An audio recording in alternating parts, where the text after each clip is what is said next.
5 inconvénients de créer sa micro-entreprise. Eh bien, c'est ce qu'on va voir dans cette vidéo. C'est une vidéo additionnelle. Je vous ai fait une vidéo dans laquelle je donne 5 points positifs à créer et à avoir une micro-entreprise. Là, cette fois, on va voir un peu les points négatifs à en créer une.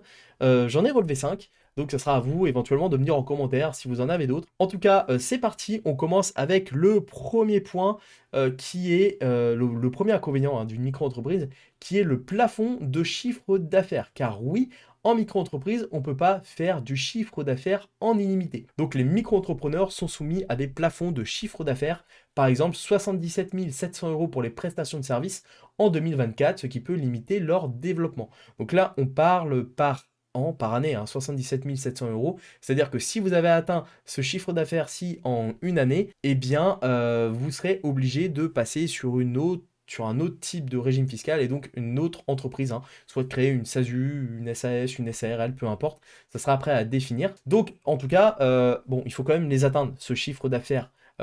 Ici, tout le monde ne les atteint pas, mais c'est quand même bien, voilà, on peut quand même démarrer. Je veux dire, dès le début, vous ne ferez pas forcément ce chiffre d'affaires-là la première année. C'est important de le noter. Et là, on parle de prestations de services, mais par exemple, pour tout ce qui est par exemple artisanat, ou achat-revente, évidemment, le chiffre est plus élevé. Donc voilà, faut bien se dire que c'est vraiment fait pour démarrer une activité et pas forcément, la micro-entreprise, c'est pas forcément quelque chose que vous allez garder toute votre vie. C'est bien pour démarrer. Et d'ailleurs, si vous souhaitez créer dès maintenant votre micro-entreprise, eh bien, je vous invite à cliquer sur le premier lien en description de cette vidéo et ce sera en partenariat avec LegalPlace, puisque LegalPlace c'est un service aujourd'hui que j'utilise qui permet de créer facilement sa micro-entreprise et c'est très simple en fait, vous cliquez donc sur le premier lien en description, vous arrivez donc sur cette page, vous cliquez sur créer mon entreprise et en fait après vous laissez guider tout simplement, où je vous envoie sur mon tutoriel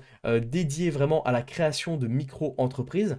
Là vous aurez juste à définir votre domaine d'activité, vraiment vous laissez guider et en moins de 15 minutes en gros vous aurez pré-rempli votre dossier et LegalPlace va s'occuper de créer votre micro-entreprise, donc de s'occuper de toutes les démarches administratives qui peuvent être compliquées et qui peuvent aussi entraîner une perte de temps, qui peuvent compliquer toutes les étapes, etc. Donc c'est vraiment très bien, c'est vraiment très pratique et vraiment c'est top. Et en plus de ça, j'ai négocié pour vous un code promo, je vous le mets juste en dessous, là en description, et vous aurez une remise supplémentaire en plus sur la création d'entreprise. Donc ça coûte que quelques dizaines d'euros, mais au moins vous êtes sûr de créer votre micro-entreprise et vous êtes sûr que tout se passe bien, que tout se déroule bien. C'est une entreprise qui est dédiée, qui est spécialisée à ça, donc vraiment vous allez gagner beaucoup de temps à passer par un service comme LegalPlace. Donc revenons à nos points négatifs. Donc le deuxième point négatif à la micro-entreprise, eh bien, c'est l'absence de déduction des charges réelles. Donc les charges réelles, comme le matériel, les locaux, les frais de déplacement,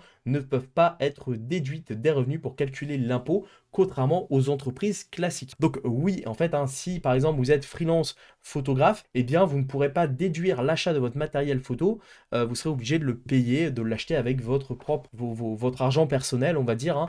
Vous n'aurez pas possibilité de déduire ou d'inclure les charges en fait que vous coûte votre entreprise dans votre facturation. C'est pareil, si par exemple vous facturez un client 1000 € et que pour le facturer 1000 € vous avez 500 € de frais, eh bien vous ne pourrez pas déduire ces frais de l'entreprise et vous serez en fait taxé, vous devrez payer vos charges sur le chiffre d'affaires. Donc vous paierez des charges sur 1000 € et non pas les 500 € de bénéfices. Voilà, vous ne pourrez pas déduire les 500 € de charges. Donc c'est inconvénient, il y a un inconvénient. Ça dépend en fait du type d'activité que vous faites. Si par exemple vous êtes freelance dans tout ce qui est web, dans la création digitale, etc., donc une activité que je fais déjà depuis quelques années, en fait il n'y a pas énormément de charges, si ce n'est un ordinateur, si ce n'est un téléphone, si ce n'est une connexion internet, ce genre de choses. Il n'y a pas vraiment de charges lourdes. Voilà, donc ça dépend, c'est très situationnel. Mais par contre il y a des activités où là en fait il y a des charges réelles et vous êtes obligé de facturer, en fait de proposer aux clients de payer ces charges-là, donc sans possibilité de les déduire. Donc ça, c'est important de le prendre en compte et c'est quand même assez situationnel, alors que l'entreprise, elle, va compter ça comme des charges. Les charges va alourdir l'entreprise, va créer une sorte de déficit et ensuite derrière, ça crée également moins d'impôts à la fin. Alors qu'en micro-entreprise, ce n'est pas possible. L'avantage, c'est que c'est finalement assez simple à gérer. Voilà, c'est un peu le seul avantage à ça, c'est que finalement, c'est pas très compliqué. Vous faites 1000 € de CA, vous avez des charges, ok, vous les payez, mais après, vous payez directement sur le chiffre d'affaires. Ensuite, le troisième point, c'est la protection sociale limitée. Donc c'est sûr qu'en tant qu'indépendant, il n'y a pas que des avantages, hein. La couverture sociale, notamment en cas de maladie ou de retraite, est souvent moins avantageuse qu'un statut salarié ou qu'une autre forme juridique d'entreprise. Donc ça, voilà, c'est pas forcément très simple, hein. C'est pareil, si vous êtes d'ailleurs malade, si vous avez un petit souci de santé, un petit souci personnel ou quoi, eh bien, si vous ne travaillez pas, vous n'avez pas de chiffre d'affaires. Voilà, il n'y a pas de sécurité, il n'y a pas autant de couverture qu'on peut l'avoir en tant que salarié. En tant qu'indépendant, c'est pareil, avec juste une micro-entreprise, le cas des vacances, par exemple, peut être problématique.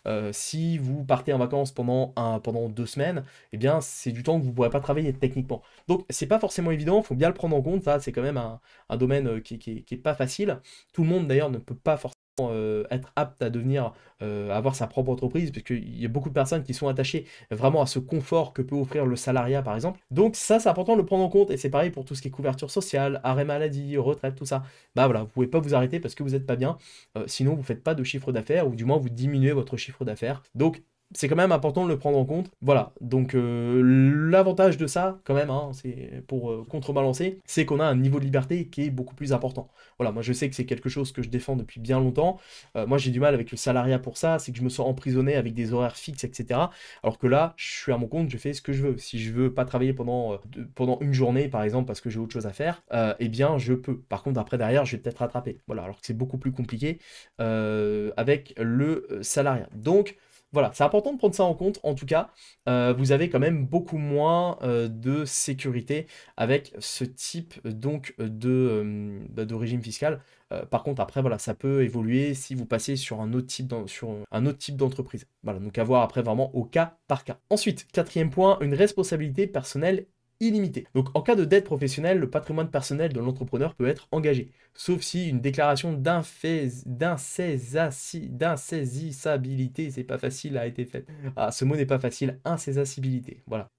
En tout cas, voilà, si vous ne pouvez pas donc être saisi de vos biens, à ce moment-là, oui, hein, vous n'aurez pas de problème, mais par contre, voilà, c'est votre patrimoine personnel qui est engagé. Donc c'est pour ça que j'encourage quand même à prendre une assurance si vous avez une micro-entreprise. Mais si par exemple vous avez une activité, je sais pas, par exemple vous faites de la maçonnerie chez des gens et qu'il y a un souci ou quoi, quelque chose s'effondre et que vous blessez quelqu'un, eh bien vous pouvez avoir des problèmes. Idem pour tout ce qui est de dette. Si vous vous engagez par exemple à un prêt personnel pour avoir du matériel audiovisuel pour démarrer votre activité de vidéaste freelance, eh bien à ce moment-là, en cas de pépin, ça va taper dans votre patrimoine personnel. Donc on arrive avec cette micro-entreprise, on ne peut pas séparer, on va dire, son bien perso et son bien professionnel.